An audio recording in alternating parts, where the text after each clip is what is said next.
Hello and welcome to Mulligan Stew, the podcast. I'm Terry David Mulligan. Within the confines of the small country known as Canada, Alan Doyle has become a legend, and he's just getting started. He grew up in Petty Harbour, Newfoundland, a town so small that really he had no idea of what existed outside of Petty Harbour. But that was a mindset because Canada, just across the water, was over there. Because his family was so musical, it was inevitable that he would form a band. That band became Great Big Sea, who did really well. He's gone on to a solo career. Of course, he's an actor, and now he's an author. He published a book called Where I Belong, From Petty Harbour to Great Big Sea. And it's about growing up in that small coastal town, the characters that he would cross paths with, his family, and how they were able to get through times of hardship and poverty. Petty Harbour was split by a creek. One side was Protestant, the other side was Catholic. And God help you if you cross those lines to date a girl. This is an incredible book. It's a great read. And it's time we sat down and had a conversation with now Order of Canada recipient and still one of the great entertainers in the music business, Alan Doyle. The book is Alan Doyle, Where I Belong, Small Town to Great Big Sea. Yes, he put his picture on the front of it. And you knew he would, that Viking hair of his. In behind him is Petty Harbour, south shore of the Avalon Peninsula. I don't think most people know about the Avalon Peninsula. They don't know about the South Shore, but now they're going to know about Petty Harbour. Did you write the book? Where did it start? You got all these pages here, Alan. Where did it start? Where did you start from? Did you work then backwards, or you start at the beginning and work front? Well, the origin of the whole project kind of came to me, like Random House Canada came to me in the fall of 2012 and said, we've been reading the blog you were writing on the Great Big Sea site. We think you could write a book for us. And I said, oh, okay. And I said, I've been telling the stories about the crazy dudes that I grew up with in my young life that was in Petty Harbour. That's kind of odd compared to everyone else's young life who was around my age. And I just started writing those stories down. So I didn't start anywhere other than with people. I think I wrote little episodes. Like the first page I think I wrote was about breaking my mother's piano, because it's always been a tragic thing in my life. It was a big deal. Yeah, it was a big deal. Piano was everything. Well, we had a piano before we had a bathroom, so it was a big deal. And then I wrote about the few of the superhero kind of fishermen that were on the wharf. And then I wrote about, and then I after a little while I started organizing in my mind that I would write I wouldn't divide my life in young life or whatever into stages. I would divide it into topics, and I would write, here's all the stuff about work. Here's all the stuff about music. Here's all the stuff about religion. Here's all the stuff about, Petty Harbour. Here's all the stuff about cutting out tongues. Here's a store or two, and there was a discovery every time, every topic, every category. I would discover something, either small or big, but it was a great fun that way. Were the memories fresh? Yep. Most of them, especially the cartoon superhero guys that I talk about, they've never left me, right? Because they're kind of, they're. It's like I had the young fortune to hang around with these gods, who they seemed like to me, right? They were 10 years old working on the wharf with these big salty fisherman dudes, man, and they'd curse and swear and like Frank. Yeah. Like Frank and guys who would injure themselves like Frank did regularly, and would rip the wires of a pacemaker from his chest, and but they would tell being 10 years old, and they'd be cursing and swearing, and you'd overhear them talking about brothels they might have been in Spain when they were on a supply ship or something. It was just fantastic, right? Anybody not from Petty Harbour was from away, right? Yeah, for sure, yeah. And in different degrees. There was townies. Well, your mom was from away. My mom was from away, yeah. She was from, she wasn't belonged to Petty Harbour. She's belonged to Marystown. And it's a funny nomenclature, and it's kind of why I named the book after it. That, it's a funny thing to have that turn of phrase mean so much, like where I belong. And because I belong to Petty Harbour, and you can never only be belong to one place. And you can never change where you belong to, and so, for example, my mother has lived in Petty Harbour all but 16 years of her life, but she's not belonged to Petty Harbour. She's belonged to Marystown. I have lived in St. John's since 1986, But I'm not belonging to St. John's. I'm belonging to Petty Harbour. Do they agree with that? Yeah. Everyone does in Newfoundland. Yeah. How's the book work in Petty Harbour? So far, so good. Have you done a signing there? Yes, I did the official launch of the book in the recreation building in Petty Harbour, which is actually repurposed at my old school.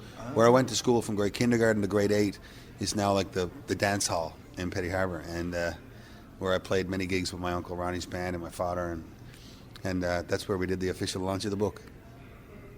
Did you read from the book? Yeah. Did you read about them? Yeah. Did they laugh at themselves? Yes. And because that's one of the joys of Petty Harbour is that I think everyone's been aware of like how kind of frozen in time it's always been, and like Petty Harbour people have always found themselves immensely entertaining, right? And like it was one of the things about, I think it's true for a lot of small towns. You look inward before you look outward, right? And you think that what's in your backyard is cool, and the guy who drives the tractor from your town is the best tractor driver in all of the world, and that kind of thing, and like so. But it was odd to be doing a book launch in Petty Harbour. It could very well be the first one that was ever done about Petty Harbour in Petty Harbour and that kind of thing. So it's like it was a special night. See, you have no idea what effect you'll have on Petty Harbour down the way, because all of a sudden they realize that they are this thing. It's not just life on the streets or on the docks. People know them now. They know these stories. There's a way is all of a sudden part of the town. It's one of the great dangers, isn't it, of writing about something. If you study something too much and you realize it's being studied, it instantly changes. But I think, as far as I was concerned, and still am concerned, the whole book was simply a love letter to my mom and dad, and to the Doyles in Petty Harbour, and to the people of Petty Harbour, and to the childhood that I was given, because it was because of all those people and all the really weird and crazy experiences, specific experiences in a specific place that led, when the job came up for grabs, the best gig in Newfoundland history came up for grabs, as total luck would have it, I was a good guy for the gig. I probably wasn't the only guy for the gig, but I was prepped for that job, man, when it showed up, and I have only my folks and Petty Harbour and to thank for that, really. How are they doing? Great. Oh, they're excellent. We did a gig last weekend again. Mom and Dad, we still play. We still do gigs, and they're great. I think they're chuffed that our family story is told, at least through my lens anyway. And I think, I think any family would like to have that. And Bernie? Oh, all good, yeah. They're good. My older sister, Kim, is... she was one of the ones I went to first with the book, because she's like a very prominent woman in St. John's right now, very, and I had a bunch of stories in here about, her and poop, and then my brother Bernie I wasn't so worried about, because, most of the shenanigans we got up to, he was right there with me the whole time, and any story I've told in a pub about it, he's told just as loud as I have. And my little sister Michelle, of course, she doesn't feature so big in this part of the book, because she was barely just a little infant. She's 7 or 8 years younger than me. So you saw yourself as a ladies' man. No, I tell myself as a fellow who tried his best and failed miserably more often than not. That's funny. If you want to laugh, just go to those parts of the book. Yeah. It's called Where I Belong, Alan Doyle. If you're from Petty Harbour, you're from up the harbour, or you're from down the harbour. That's right. The bridge divides the Protestants from the Catholics. Yeah. It divides the schools. It divides the stores. That's a big deal in a small town. It is. That you're divided like that. Yeah, it was a big deal to me, even though, like, by the time my generation came around, like, by the time I was, say, 10, in 1979, any kind of honest-to-God social divide was gone. I mean, people dated each other and that kind of stuff for real. It was noted by the older generation and stuff. But, like, the big difference was, look, we were still divided by schools. Like, the Catholics and Protestants didn't go to school together, because there was still denominational schools in Newfoundland. And for me, when I was a kid, the first thing I ever remember noticing was how religion had affected the footprint of the town. It was like this doesn't make any sense. What, like, there's 400. Why do we have 2 stores? We could have one good store. Like, why don't we? Or why don't? But you were openly dating Protestant girls. Oh, yeah. Well, as much as we could, but they were far away. It was hard to get at them because they went to school in town. See? Yeah. So it was. We fantasized for many months and years about how finally getting out with a Protestant girl would be instantly rewarding, because, if I was to believe, the rumors I had heard that, they were all on the pill and easy. Imagine my disappointment to find out that, it was just as hard to lay your cards over there. And they could see you coming. Oh, no question about it. All your Petty Harbour moves. All my Catholic boy moves. Okay. Yeah. Well, let's talk about Bernie for a second, because God bless him. Bernie was the guy that sat you down in the bedroom and played DJ and talked about, not just didn't play the tunes and Billy Joel and all that stuff, but actually talked about it, made you aware. Yeah, Bernie was the first guy, and still is to this day, a better musical mind than me, but he's the first guy that I ever saw kind of dissect music, not just enjoy it, but try to figure out, the way all of us guys now who produce music for a living or whatever, like, he was the first guy I ever saw do that. He was just like, he would notice if there was more than one singer singing at the same time, or if he could notice, like, in the chorus, see that? It goes from one of his voice to 2 of his voices. They're singing the same thing, but that's what makes it sound bigger. Song structure. Yeah, and he would go, his voice is doubled in the chorus, or he would go like, "That's more than one." I'd be trying to figure out how to play a Stones song, for example, on guitar, and it was hard. I couldn't do it. And he goes like, "That's because it's 2 guitars." He goes, "That's not one guitar. Listen. If I pan it over here, that's one thing. That's 2 different guys. That's 2 parts." He said, "You can't play both those parts." Or he would like figure out stuff like, he was the first guy that I knew. He'd go, "That's tuned different. That guitar is not. It's not tuned the same." And he didn't play guitar even, like, but he goes like, "Just listen. It doesn't sound." Like, he had an ear, and still has an ear for kind of composition that I envy. Like, I guess maybe it's an engineering thing or something. He thinks of it in a clinical way. Thank God he told you. I know. Yeah, I was grateful. I still am. And even him and another friend of mine named Greg Hocko, who's Alan Hocko's famous Alan, Republic of Doyle Alan's older brother. He was my first early musical confidant, who was my age. And I was going in the 80s when I was listening to Whitesnake and Def Leppard. He was like, and Bon Jovi, and he would go like, yeah, that's cool, but I think you should probably listen to Queen. And I was like, oh, really? He's like, yeah, go listen to Queen. The show is just as good. There's just as much stuff going on. The music's way better. It's way more thoughtful stuff. And I go, and now, he was 12, like, and how lucky I was to have, like, that was only 2 of a few guys, but to have those guys in your young life, right, going like, yeah, you can do better than that, man. I'm glad you cleared up Boy on Bridge. I never bothered to ask you about Boy on Bridge. Sometimes I just avoid titles because it's a title, but that was your credit in Whale for Killing. Yeah. Boy on Bridge. I didn't know about it till about 6 or 7 years ago. Somebody said you should go look at your IMDb page, your Internet Movie Database, right, page. And I was like, what's that? It's like, it's all your credits from TV and stuff and blah, blah, blah, And I was like, oh. And he said, there's a credit there from you from like 1979 or 78. And I was like, what? He said, go look at it. So I went and looked at it. And, all the stuff, Great Big Sea on Rita McNeil's Further show cast, and more cast, blah, blah, blah. And then the very first one, I was like, Alan Doyle, Boy on Bridge, Whale for the Killing. And I was like, wow. Because, when I think about me as a kid,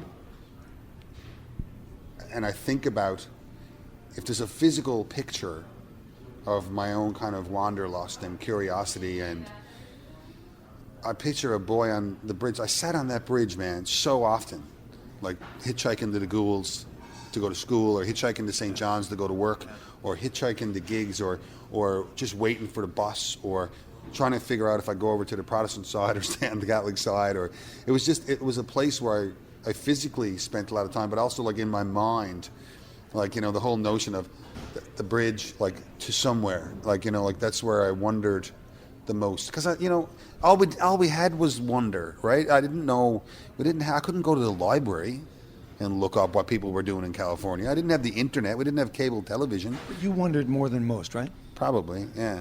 It was good. Yeah. I can't do the voice, but whenever in the book, Where I Belong, when they talk about the Doyles, when they talk about the Doyles, oh, geez, the Doyles, they're singers. They all play and sing, eh? That was your reputation. Yeah, if you're a Doyle from Petty Harbour, so what do you play? You know what? Yeah, and yeah, the Doyles for generations were the singers and they occupied a weird place in Petty Harbour. They still do, because none of them are fishermen. The Doyles for like generations have not been fishermen in a town of only fishermen. My grandfather and his brother were the first managers of a hydroelectric plant, a little small hydroelectric plant in Petty Harbour. And a lot of my uncles all worked for Newfoundland Light and Power or stuff, but none of them were fishermen. My father was a nursing assistant and the like, and geez, man, it's like, and on top of that, there were the musos, right? They were the musicians. They were the jesters and the entertainers. So when it came time to someone to be in the church choir, that was the Doyles, and then if it was someone playing for the dance, well, that's the thing, and then the St. Patrick's Day concert will be the Doyles, and Uncle Ronnie will lead the thing, and then the band for the dances and for the clubs and the dance halls was always my Uncle Ronnie's band, you know, and I started playing in that band when I was 13. And got paid. Yeah. Well, not initially, but then eventually. I think I was 14 the first time I got paid to play a gig in a club. And I went down to Southern Shore at my Uncle Ronnie's band and filled in for my Uncle Leonard on a Sunday afternoon matinee. And I started getting paid to play music then, and it's just like it's always been such a great lesson with that band was always because they played for fishermen's dances, you know, and stuff. And so they go, and the first set of music would be jigs and reels, accordions and blah, blah, blah, you know, and then dance stuff. And then the second set would probably be 1950s music. Well, Everly Brothers and Buddy Holly and, you know, and you know, the Twists and stuff like that.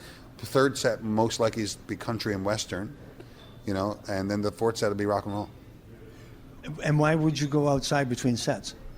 I would have to go out because I was too young to be in there. But they came and got you. Yeah. Well, you know, in truth, that would only happen probably the first or second time I was in the club, and then you just know everybody. And then by the time I was 16, I was so known in all those clubs, like, that's just Alan. He's in the band, whatever. Why did your mom tell you always to run up and down the hill? Because What was she saying? Go do something. Yeah. Or don't ask that question because I don't have the answer? I think it was more like, go occupy yourself with something that's going to be good for you, you know. And go run up and down the hill was just because we lived on a hill. It was like, I think, you know what? Now that you mention it, and I'd probably never thought about this till just this very second. I think she probably, man, it was simpler than all that. She just wanted me to beat myself out, so I'd shut up and go to bed out of it. You know, she was probably tired of listening to me. You talk about, in quotation marks, special attention, or I put the quotation marks on. Yes, you could make a living as a musician. Yes, you could move beyond Petty Harbour. But there was that, Narnia, that special attention where you could have the command of the room, which is, as you know, is very addictive. When the spotlight hits you, do you remember those moments? That's the drug of choice, man. It's like, you know, the two things I noticed at a very young age about music and about being a singer especially was that, as you say, you get that instant gratification of what you're doing, and people appreciate it instantly. And I have lots of friends who are actors. You have lots of friends as well who like, you know, they don't get that right away, man. You do a movie, it comes out 11 months later, and people maybe like it, and you're not there when they clap, if they clap at all. And like the immediacy you get for singing a song, the immediate response you get to that, whether it's good, bad, indifferent, whatever, it really is, like, as you say, like addictive and a drug. But the other, I mean, in a very practical sense, and I talked about it in the book about the special attention, and I mean it in a very practical way. My uncles and, you know, the musicians in Petty Harbour, and ever since, it continues to this day, you get away with shit that most people don't get away with because you're in the band. Cut slack. Yeah, you're cut slack because, and I was like, you know, if somebody now was like, you know, well, what do you think about it? So, you know, when I was young, we'd be like, do you see Johnny Fisherman down the road got drunk last night now? ran the truck through the fence. Now, what is wrong with him? Blah, blah, blah, blah. And then did you see what Uncle such and such did? Got drunk after the concert and drove the fence. I'm like, what a card is. We'll be over. We got to go over and, he's the best. We got to go over and take him some bandages. I know. It's just like, I saw it so often. Like the leash they had was so much longer than everybody else's. And I was just like, oh, I want that. I want that gig. Alan Doyle, Where I Belong is the name of the book, A Small Town to Great Big Sea. Now, and it's apparently, and we're going to talk about this for a second, not the end of his writing, apparently. Page 210. Yeah. I told you a couple of minutes ago. It was about religion, because, you were working in the church, you were an altar boy. It was the Catholics and the Protestants. It was, you all of a sudden found yourself in a religious-free, agnostic zone. How long did it take to get there, and what was that moment like? Oh, it took a while to finally, I think in my late teens or my early 20s, to go I don't think I'm actually Catholic. I don't think I actually am that anymore. I think I'm kind of done with that. I don't know if I want to. I don't go to mass. I don't go. I don't actually think that the dude up on the altar is any more of a dude than I am or anybody. Nor, and I don't think the dude in Rome is either. I'm pretty sure he's just a dude. And probably a really learned dude and a nice dude. I hope. But he's just a dude. He's just some fella. And when I started studying world religions and stuff in university, and I learned that for every, Christian guy or whatever, there's just as many Muslim guys or Sikh guys, or there's just as many, Jewish guys or whatever, it's just, and I became more and more aware, I suppose, and willing to let myself believe that I probably wasn't part of any religion. And it took a while to be okay with that. And then, I talk about in the book about going into, well, maybe I'm an atheist. Maybe that's what I am, and maybe, and I spent a long time reading, Richard Dawkins' books and the like, and I, as much as I enjoyed the logic of it, I found it sort of discounted something that I find very special about, humanness. And I said, I think, and I discovered this when I was writing the book, that I wondered, if the one thing that we have that the other animals don't have is the ability to believe in something that we can't see, to believe in something that we don't know is true or not. And I don't necessarily mean a deity or something. I mean faith, small f faith, fuels me every hour. I have to believe in stuff that seems impossible, or I don't do half the stuff I do. And I think there's a human quality that's important, and it's about believing in things that you don't know are there, and you don't know if you can make it to the top of the hill. You don't know if you can, but you pursue it with your heart, believing that at least you can, and there's a value in that, and that buys us so much. So I don't know, and I sort of went. I said, maybe I'm not atheist at all. Maybe I'm something else. And I remain. I sort of left off the whole chapter. I was like, I don't know. I still have more questions than answers about all that. But for most people, that's an internal dialogue.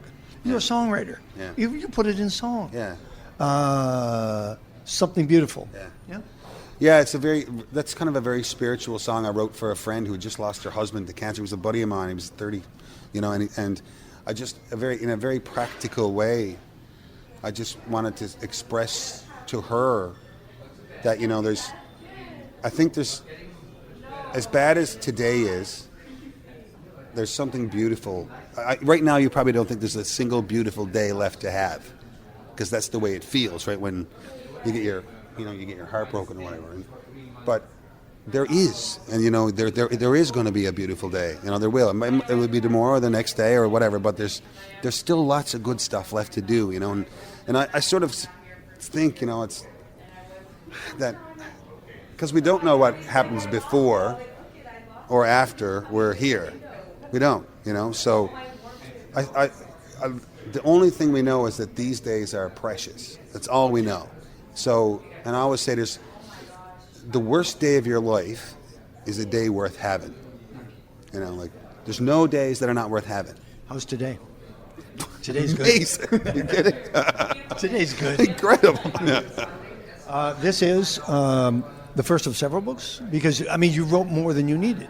Yeah, I wrote a whole bunch, and I just became thrilled with the process of doing it. And as I was chatting to you about, writing books is actually a tremendous partner to being in a band. Therapy. Because you have one of the big shortfalls or whatever of pitfalls of being on the road all the time in a band is you have time to kill. And I would say if you have time to kill, then time will kill you. And so you do. I found writing a book because it's time consuming, right? And when you have time to consume, it's perfect. It's the perfect partner for a life on the road, or for like an actor in a trailer waiting to go on set. So where will you pick it up? I don't know the answer to that necessarily. It would be a very logical thing just to pick it up and keep going from where we left off. When the band starts, that would make sense. It would also make sense to go back. I mean, I only explored my sort of young life, my Newfoundland experiences in Petty Harbour. I didn't describe any of the ones I had in other towns since. So if people were charmed by the Newfoundlandia of it, I would have lots to say about the crazy other people in other towns I met as well. So while I was getting ready to do all this and read the book, loved the book. There's a new album coming out, January. Yeah. New record called So Let's Go. It's a real combination of like my folk roots growing up in Petty Harbour with mandolins and whistles and accordions and piano accordion like my mom played all the time. But I made it with the biggest kind of pop music makers of today in Canada. Like I work with this guy named Tog Salter who just finished all the Walk Off the Earth stuff. They have these massive big pop songs they're driven by ukuleles and 8 people playing one guitar and stuff like that. And I was just charmed by that idea of making something small sound so big. And so I'm looking forward to people hearing it. Were you writing the tunes the same time you were doing the book? Yeah. Well, it's always, I'm just happy to get a job, man. It's like, write a book, write a song, it's all good. So I've heard 5 tracks. Yeah. Is the whole album, is there a theme to it? There was no liner notes, No. It's probably my most optimistic work I've ever done. It's very positive, and there's a few moments of kind of what I would call reflection on there about, a little bit about being older than I was when I started playing music.